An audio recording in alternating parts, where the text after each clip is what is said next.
pemerintah kita ini terlalu maskulin gitu. Benar, saya setuju tuh. Saya setuju memang. Terlalu maskulin. Jadi bahwa mengurus negara itu juga harus mengurus perempuan. Perempuan, Tapi enggak ya? sudah bangun. Cuma sentuhannya ini yang kurang.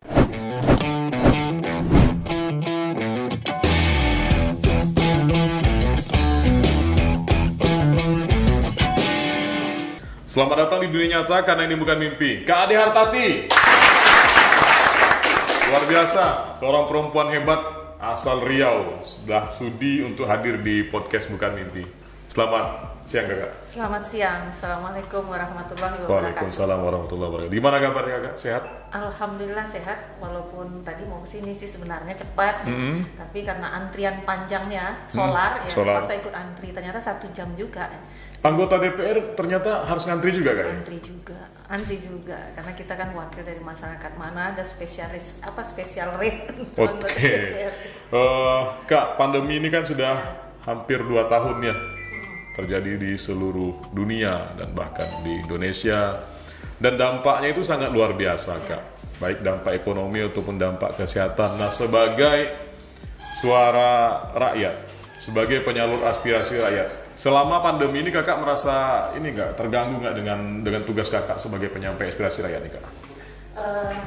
2 tahun masa pandemi ini memang kita merasakan sekali bagaimana kondisi masyarakat di akar rumput ya, di bawah gitu, bagaimana masyarakat juga jauh dari akses apalagi terkait dengan pendidikan. Nah, ini kan anak-anak libur dan segala macam. Nah, ini kan akan mengubah performa anak dalam menerima segala sesuatu, transfer ilmu baik dari sekolah maupun dari guru kan. Nah, kemudian juga bagaimana kita melihat harga yang mulai naik. Betul Kak. Nah, ini kan menjadi sebuah persoalan yang harus dipandang sebagai satu kesatuan yang harus tidak boleh dipisahkan dari kondisi pandemi. Nah, kami sebagai wakil rakyat kan melihat bahwa ini satu hal yang memang harus menjadi fokus dari pemerintah untuk menyelesaikannya, karena pandemi ini kan sekarang kita bicaranya dari hulu ke hilir. Ya, tidak bisa hanya diselesaikan di hilir saja, hulunya ditinggal. Hulunya apa? Bidang kesehatan. Nah, kesehatan, kemudian pendidikan, kemudian hilirnya tentu ekonomi pada ketahanan masyarakatnya. Di awal-awal pandemi itu kan kita masih minim info nih Kak. Ya. Info yang kita dapat sangat terbatas dan penanganan juga masih menerawang. Karena ini kan semacam virus yang baru ya waktu awal-awal. Bahkan bermunculan lah tuh spesifikasi cara penanganannya dan ini itu sebagainya. Kakak sempat parno nggak di waktu itu Kak? Kebetulan waktu itu saya sempat mengingatkan pemerintah ya, terutama Pemprov untuk memahami terkait mitigasi bencana. Secara umum kan mitigasi bencana itu ada panduannya, bahwa ketika kita ditimpa bencana apa hal pertama yang harus kita lakukan. Ada mitigasi di sana, ada cara-cara penanganan, ada cara-cara penanggulangan. Nah, harusnya kan pemerintah nggak gagap terkait itu. Betul. Walaupun kondisi bencananya kan beda. Ini bencana non alam ya. Betul, ya. Ini bencana alam. Medis harusnya nih, kan ya. nggak gagap. Nah, kita berharap nggak gagap sehingga kondisi seperti yang kita rasakan sekarang bisa tidak dirasakan masyarakat, bisa jadi lebih baik lagi. Nah, hal-hal seperti itu sebenarnya. Jadi berharap ya pemerintah nggak usah gagap lah, karena ini kan juga termasuk bencana cuman non alam. Nah, sekarang kan ini Kak, vaksin sudah keluar. Kakak termasuk salah satu tokoh yang gencar menyuarakan ayo vaksin. Kakak melihat peluang nggak kita nih bisa endemi Kak sebentar lagi Kak? Insya Allah bisa, karena memang masyarakat sudah semakin teredukasi ya. Kalau dulu di awal Januari tahun 2020 ya, kami pertama mendapat vaksinasi kan. Ya, Kakak yang pertama ya. Betul perempuannya ya. Jadi ya kalau dibilang jadi brand ambasadornya vaksin gitu. Itu viral tuh Kak, keluar di berita tuh. Karena Kakak berharap bahwa harus ada perempuan, ibu-ibu yang juga mau divaksin agar ibu-ibu yang lain juga teredukasi. Takut nggak Kak waktu itu Kak, awal-awalnya Kak? Kan kita belum tahu nih, info kan aneh-aneh tuh. Vaksin katanya ini berbahaya lah, sekian tahun bisa menyebabkan itulah. Kakak tuh terima yang info yang bagaimana gitu? Nggak ada ketakutan, karena Presiden kan menyatakan bahwa vaksinasi itu merupakan ikhtiar. Oke. Salah satu ikhtiar dari pemerintah untuk menanggulangi bencana COVID-19. Nah dari situ muncul keyakinan bahwa ini sudah kata presiden loh, kenapa kita tidak yakin? Nah kita kan harus menularkan keyakinan ini ke masyarakat yang ada di bawah, terutama kaum perempuan. Ya, nah makanya ketika itu diminta dari lembaga legislatif untuk mewakili divaksin, oke. Karena saya ingin perempuan juga lihat gitu bahwa ibu-ibu nggak boleh takut divaksin gitu, karena vaksin sebagai salah satu upaya mencegah pandemi ini semakin panjang waktunya gitu. Makanya kemarin jadi brand ambassador vaksin. Betul Kak Ade, salah seorang perempuan Riau yang berkecimpung di dunia politik sudah cukup lama, dari DPRD kota dan sekarang di DPRD Provinsi Riau.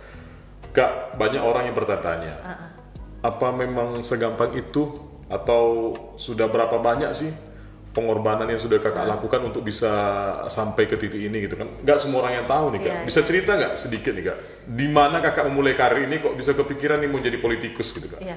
Jadi awalnya memang seorang Ade Hartati itu bukan politisi. Bukan ya? Bukan politisi. Sebagai staf pengajar biasa di salah satu universitas. Nah, tertariknya ke dunia politik itu gimana? Nah, ketika undang-undang pemilu berubah. 2018 itu undang-undang pemilu berubah, menyatakan salah satu pasal itu menyatakan bahwa anggota legislatif terpilih adalah calon legislatif dengan perolehan suara terbanyak. Terbanyak, betul. Nah, artinya ini kan peluang buat perempuan terjun sebagai politisi. Buat perempuan mampu menyuarakan kondisi-kondisi perempuan di akar rumput. Nah, ini sebuah peluang. Nah, kenapa kita tidak berjuang untuk meraih itu? Nah, dari seorang staf pengajar biasa kemudian mencoba terjun ke politik dan ditempatkan waktu itu sebagai calon legislatif untuk DPRD kota di Dapil 3. Dapil 3 itu Bukit Raya, Marpoen Damai, Tenayan. Di nomor urut ya paling bawah, nomor urut sepatu ketika itu. Waktu itu kalau masih media bilang waktu itu Ade Hartati lolos ke DPRD dengan nomor urut sepatu. Nomor urut sepatu itu kan nomor urut paling bawah, besar-besar semua gitu. Waktu itu suara terbanyak sudah. Suara terbanyak. Sudah suara terbanyak. Nah, dari situ kita berpikir gimana caranya masuk ke dunia politik dengan biaya murah. Nah, dengan apa namanya? Akhirnya kita membangun jejaring perempuan di akar rumput di bawah. Jadi membangun kelompok-kelompok perempuan dengan memberikan pelatihan kepada mereka, kemudian juga mengedukasi mereka bahwa pemilihan legislatif itu tidak memilih sembarang orang, tapi memilih masa depan gitu. Betul. Nah, ketika ibu pilih dia, ibu yakin nggak nanti masa depan kita ini seperti apa 5, 10, 15 tahun ke depan. Nah, sambil edukasi seperti itu dan pada akhirnya perempuan-perempuan, ibu-ibu menempatkan kakak sebagai peroleh suara terbanyak di Dapil 3 dari Partai Amanat Nasional. Bayangkan 40 partai yang bertarung. Oh iya, waktu itu banyak kak ya? 17 caleg. Betul. Satu dapil itu 17 caleg. Nah, saya ditempatkan di nomor urut 12. Bayangkan, Ade Hartati Rahmat. Surat suaranya sebesar koran. Benar. Nomor 13 Partai Amanat Nasional turun ke bawah nomor 12. Kalau orang nggak kenal nggak akan milih Ade Hartati. Betul. Ini yang harus dicari betul-betul ya. Iya. Kalau nomor urut 1 kan orang tinggal lihat 1 gitu ya. Nah, kemudian cari nomor urut 12. Jadi sampai suami saya bilang, ini yang milih Ade Hartati itu adalah orang-orang yang memang mencintai Ade Hartati. Nah, itulah karir politik, ditempatkan di DPRD Kota Pekanbaru dari Dapil 3. Nah, kemudian di 2014 ternyata nggak bisa maju lagi di dapil yang sama. Nggak bisa maju dengan alasan tertentu. Itu aturan yang memaksa atau memang bagaimana? Bukan aturan, tapi di internal partai. Kebijakan partai. Kebijakan partai tidak memungkinkan Ade Hartati di DPRD kota lagi, tapi harus maju ke provinsi. Bayangkan perempuan biasa. Nah ini loh. Politisi baru. Betul. Bayangkan keluarga nggak ada berlatar belakang politik, disuruh terjun ke ke kancah politik yang lebih besar tinggi, lagi. Betul. Nah, di situ kak, ketika ada keputusan Kak Ade untuk maju ke tingkat provinsi itu banyak cibiran mas. Iya, benar. Ada yang mengatakan ini hanya ikut-ikutan. Benar. Atau mungkin peluangnya di kota sudah tidak terlihat lagi, coba aja yang coba-coba. Iya, gitu. Hanya melengkapi. Gitu. Betul. Melengkapi. Jadi hanya melengkapi ya, kalau perempuan dari 9 kursi itu 3 perempuan ya Ade Hartati melengkapi lah dari 3 itu. Tapi kita berpikirnya nggak begitu waktu itu, karena kita 5 tahun sebagai anggota DPRD itu kita kan melakukan pembinaan ke perempuan-perempuan, ke ibu-ibu, ke kelompok-kelompok perempuan perempuan, komunitas-komunitas perempuan. Nah ini kita anggap sebagai sebuah tabungan yang akan support kita nanti ke atas, dan itu terbukti gitu. Dari yang tadinya hanya 3 kecamatan, 13 kelurahan, kemudian kita harus mengayomi 53 kelurahan, waktu itu Pekanbaru masih 53 kelurahan atau 58 ya, kemudian dari 12 kecamatan. Nah semua kita masuk dengan membangun tadi jejaring melalui kaum perempuan. Momen apa Kak yang membuat Kakak banting setir dari seorang akademisi terjun ke dunia politik? Ini kan dua hal yang berbeda nih Kak. Ya, peluang perempuan untuk bisa memperjuangkan kaum perempuan itu sangat besar di Undang-Undang Pemilu yang dirubah tahun 2018. Kegelisahan Kakak waktu itu apa? 2008 itu. Yang membuat Kakak kayaknya harus nih masuk ke dunia politik supaya bisa membela kaum perempuan. Apa yang membuat Kakak gelisah? Yang pertama kondisi perempuan ya. Kondisi perempuan. Pemerintah kita ini terlalu maskulin gitu. Benar. Saya setuju tuh. Saya setuju memang. Terlalu maskulin. Jadi cara pandangnya cara pandang laki-laki gitu. Benar. Jarang sekali cara pandang itu dari sisi perempuan. Padahal saya pernah baca buku yang ditulis Soekarno, judulnya Sarinah. Pak Soekarno itu sampaikan di buku itu bahwa mengurus negara itu juga harus mengurus perempuan. Tapi pada kenyataannya kita melihat kok sepertinya pemerintah terlalu maskulin ya. Bicaranya hanya terkait dengan cara pandang laki-laki. Contoh konkret, ketika musrenbang kelurahan itu kita nggak pernah disuguhkan terkait dengan usulan kebutuhan perempuan. Coba aja. Betul. Yang diusulkan ya seminisasi, drainase. Itu pekerjaan fisik semua Kak ya? Cara pandang kelaki-lakian. Benar. Nah, itu nggak diukur dampaknya pengembangan untuk perempuan itu karakter seperti apa perempuan sih? jarang dibahas sih di sana. Jarang dibahas gitu. Iya. Umpamanya ada posyandu Benar. di tengah masyarakat. Gimana posyandu yang selama ini dilakukan swadaya bisa terus jalan? Nah itu kan nggak pernah dipandang, nggak pernah diusulkan dan tidak pernah dimunculkan. Itu satu hal. Nah kemudian juga perempuan-perempuan dengan ekonomi lemah. Benar. Nah itu kan tidak terdata dengan baik, sehingga kan ya kita lihat sekarang carut marut data kita seperti apa.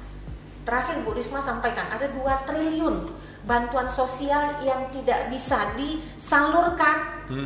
Nah ini kan kondisi yang harus dilihat bahwa berkaitan loh dengan kehidupan perempuan gitu. Nah tapi musrenbang itu tidak pernah memunculkan itu. Akhirnya kita berpikir gitu, harus ada perempuan yang memang ya sedikit banyak bisalah mengubah cara pandang pemerintah itu dari sifatnya maskulin menjadi ya humanis ya gitu. Bagaimana pembangunan itu juga harus ramah terhadap anak ya kan. Nah ramah terhadap kaum lansia, ramah terhadap disabilitas. Nah itu kan harus dimunculkan gitu. Nah coba kita lihat pembangunan kita di kota, di trotoar jalan itu kita tidak pernah memberikan akses bagi kaum disabilitas untuk jalan kaki aja. Benar. Untuk lansia. Memang sudah kita bangun nggak ya? Sudah bangun. Cuma sentuhannya ini yang kurang. Betul. Ini kan satu hal yang jangan dipandang remeh loh, karena mereka bagian dari masyarakat. Gitu. Iya. Lansia juga bagian dari masyarakat gitu kan. Nah kemudian kaum disabilitas juga bagian dari masyarakat, anak-anak juga bagian dari masyarakat. Kota ini enggak kita kalau jalan ke kota-kota yang ada mungkin di daerah lain itu punya yang namanya alun-alun. Alun-alun itu lapangan luas, ruangan terbuka yang sangat untuk besar. Bermain anak ya? Iya, memang dipersiapkan untuk tempat berkumpul warga kota lah. Atau kalau kita nggak mau cerita besar kota, kita bicara tingkat kelurahan. Ada nggak alun-alun di setiap kelurahan, lapangan terbuka di setiap kelurahan di kecamatan yang ramah terhadap anak? Sentuhan-sentuhan begini yang kurang betul. Ini yang membuat kita, wah sepertinya kok pemerintah bicaranya terlalu kelaki-lakian gitu. Konsepnya hanya membangun secara fisik. Betul. Nah pembangunan sumber dayanya ini seperti apa gitu. Nah hal-hal seperti ini kan nggak, ya inilah yang menjadi motivasi. Akhirnya kita terjun ke dunia politik walaupun dengan pertimbangan yang cukup berat kan, karena antara politisi dan akademisi kan jauh. Dua hal yang berbeda kan? Dua hal yang berbeda. Sangat berbeda. Berbeda. Kakak menyadari nggak ketika kakak pindah dari akademisi menjadi seorang politisi itu akan memakan waktu yang cukup besar, biaya yang cukup besar, dan pengalaman kakak di bidang politik kan belum ada waktu itu kan? Nah ini pertimbangan ini bagaimana nih? Apa yang menjadi kekuatan terbesar kakak sehingga begitu yakin nih untuk masuk ke dunia ini? Ketika itu kita berpikir bahwa politik tidak memakan biaya besar dan itu bisa dibuktikan. Oke. Kakak maju itu tidak mengeluarkan biaya cukup besar. Nah ini menarik nih, ini gimana nih kak? membangun jaring di masyarakat melalui ibu-ibu. Ibu-ibu itu di setiap kelurahan diberi pelatihan. Pelatihannya sederhana aja, menyulam, kemudian berlatih rebana yang sampai saat ini masih kakak tekuni kan, nggak jauh dari situ juga gitu. Sederhana, kita hanya bayar guru untuk menyulam, guru untuk melatih rebana. Nah kemudian ibu-ibu yang sudah bisa kan akan bercerita dia ke rumput, tadi dari mana, dari Bu Adi kami dilatih rebana, kami dilatih menyulam. Nah dari situ akhirnya masyarakat muncul keingintahuan, yang mana sih Bu Ade, yang mana sih Bu Ade. Nah ketika kita hadir ke tengah mereka, mereka melihat sosoknya, oh ini Bu Ade, nah ya itulah yang membuat kita terpilih, dan itu tidak pakai biaya besar. Tidak seperti anggapan orang bahwasanya biaya politik itu tinggi gitu ya? Memang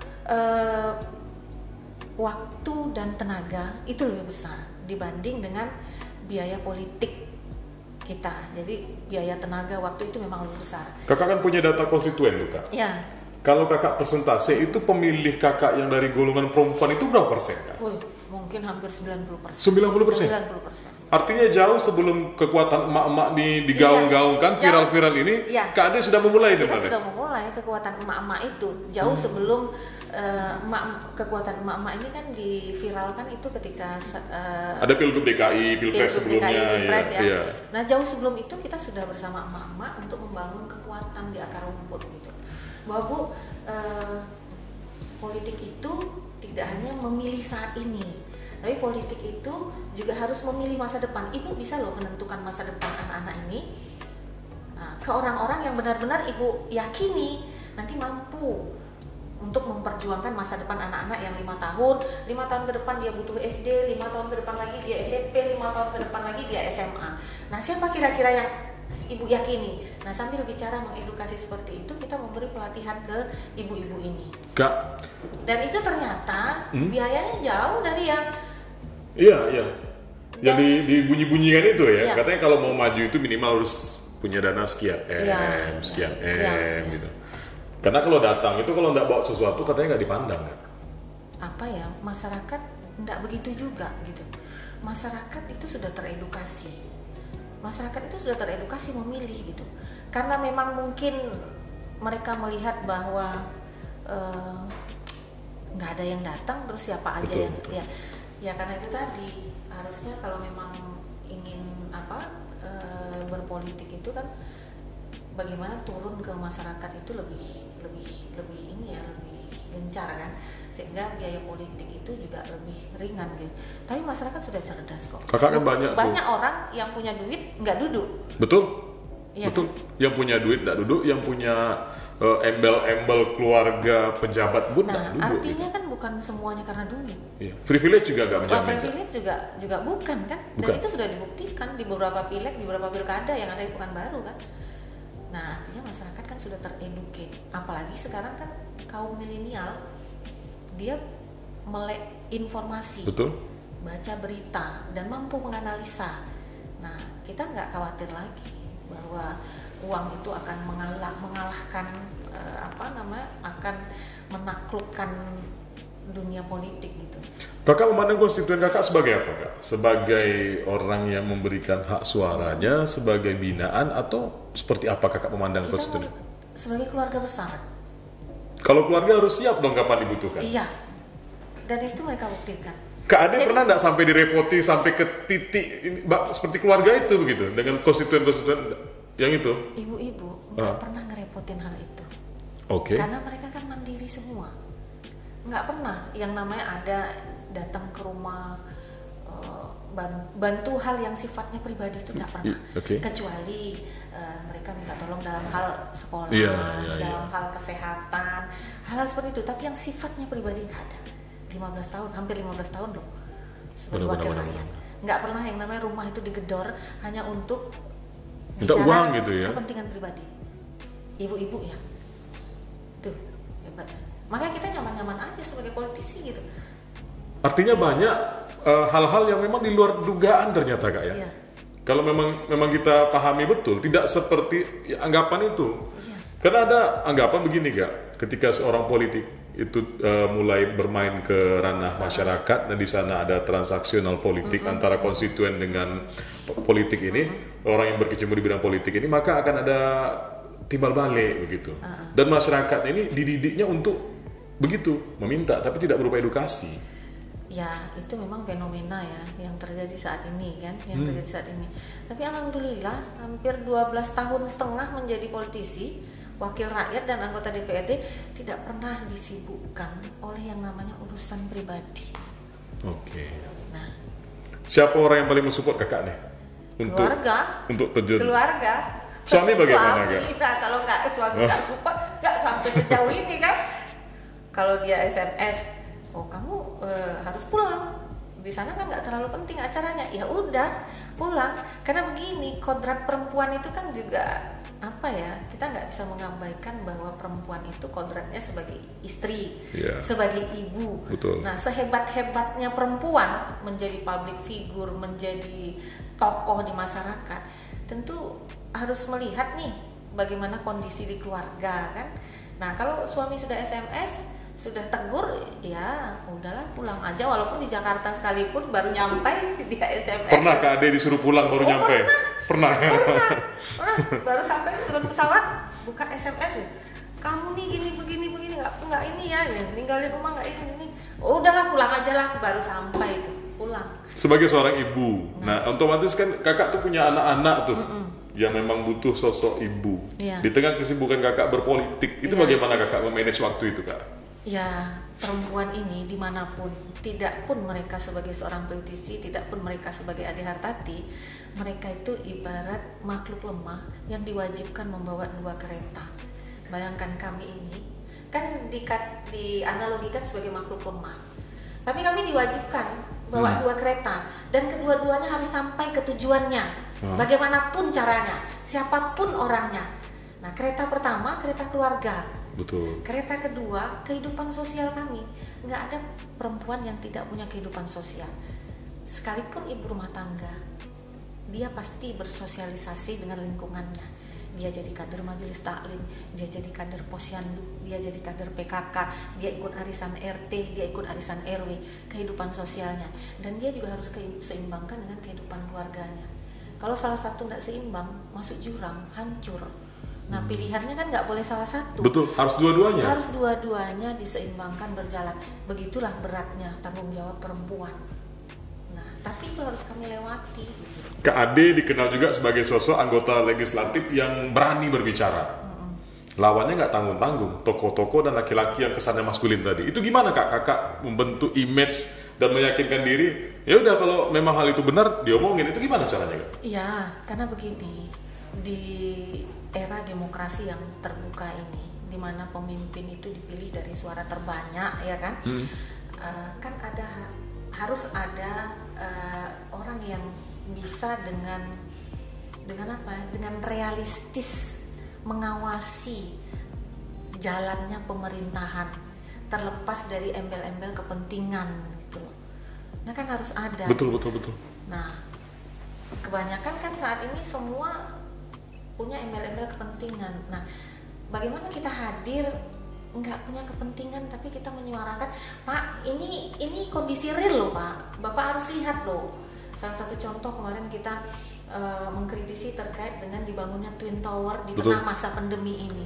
Pak, ini Pak Gub, ini realistis loh Pak, bangun Twin Tower 600 miliar, sementara sekolah-sekolah kita.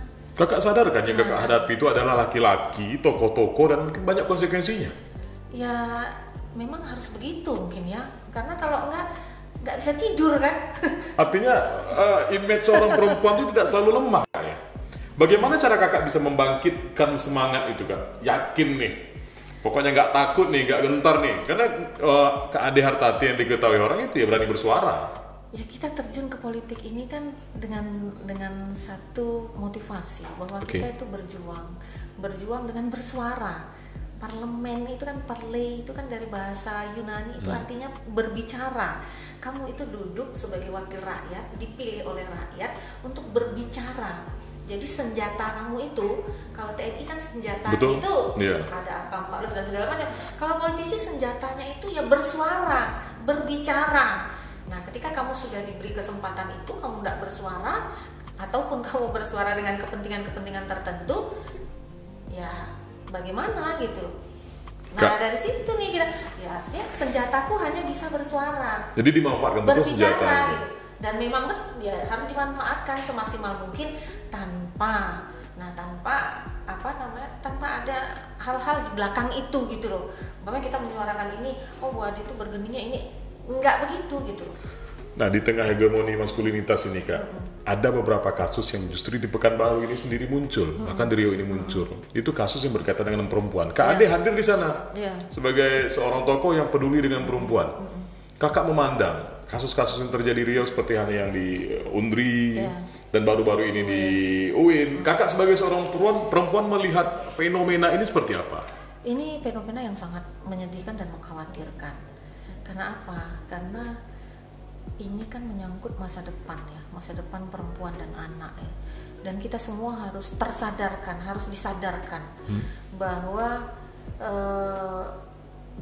lingkungan yang sehat itu memungkinkan masa depan yang baik bagi anak-anak, apalagi perempuan gitu.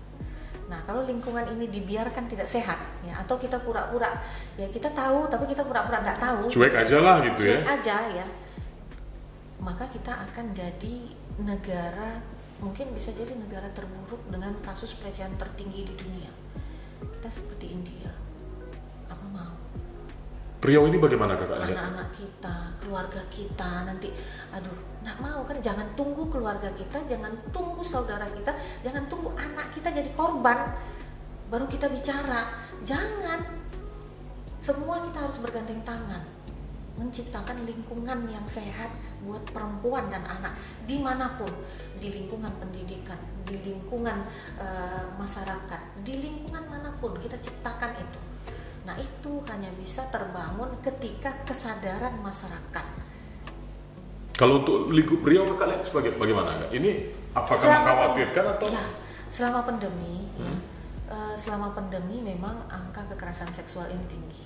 Mungkin yang ada di media itu yang berani speak up aja, yang berani bicara kan. Mungkin banyak di belakang situ yang tidak bicara ya. Banyak. Kami ya, Kakak dengan beberapa komunitas perempuan kan juga menangani, mengadvokasi korban-korban ini. Dan itu sudah menyasar anak loh. Berarti ini bukan hal-hal yang biasa saja sebenarnya Kak ya? Sudah extraordinary crime, kejahatan yang sangat luar biasa. Terorganisir ya? Nah, kekhawatiran kita ketika kejahatan yang sangat luar biasa ini di mata masyarakat dianggap biasa saja, maka kejahatan ini akan menjadi sebuah kejahatan yang tersistematis dan masif gitu.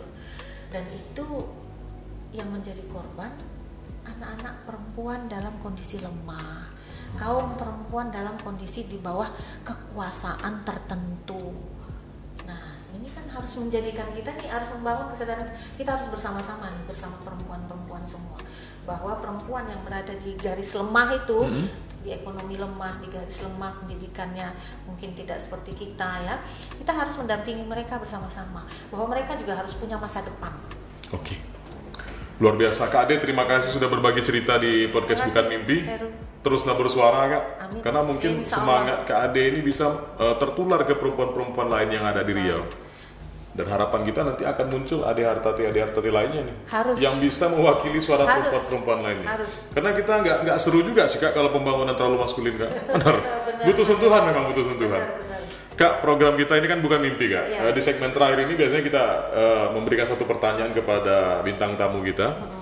Kalau seandainya Kak Ade sekarang dikasih kesempatan untuk bermimpi dan mimpi itu menjadi kenyataan, apa yang paling Kak Ade inginkan? Andai aku jadi wali kota. Wow.